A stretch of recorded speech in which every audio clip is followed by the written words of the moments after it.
Your Honor, I'm here today to present in representation of Mr. Humberto Antonio Palamara Iribarren versus Chile.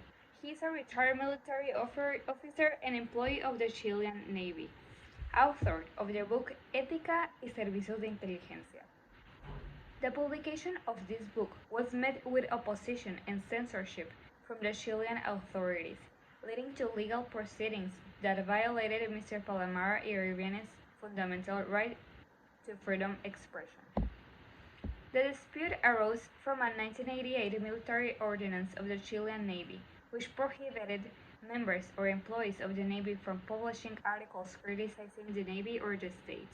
The ordinance also restricted the discussion of secret, reserved, or confidential topics that could compromise the institution's reputation.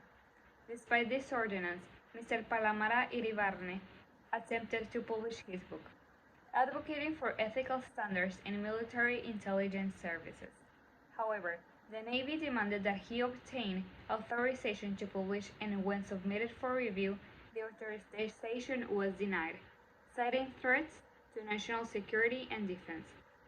Subsequently, the authorities seized all copies of the book, both physical and electronic, and took measures to prevent its dissemination.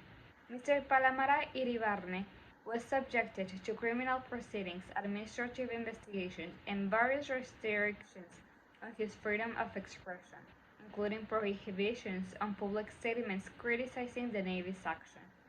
The Inter-American Court of Human Rights ruled on the case, highlighting two main legal issues.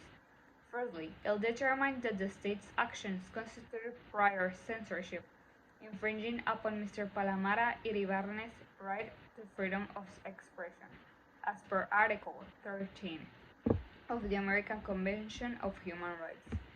The ideas and opinions, as well as the right to disseminate them, and any restrictions on these rights must be proportionate and minimally invasive. Secondly, the court found that the contempt charge and subsequent legal actions against Mr. Palamara for criticizing government institutions violated his freedom of expression. The court stressed that public officials and individuals engaged in public duties are subject to public scrutiny, and restrictions on speech about such matters must be necessary, proportionate, and serve a compelling public interest.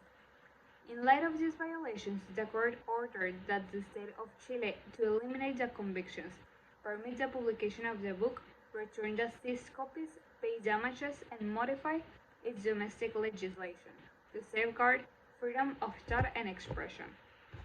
We make petition to this honorable tribunal to consider the Inter-American Court's ruling and uphold the principles of freedom of expression and human rights in the case of Palamara Iribarren versus Chile.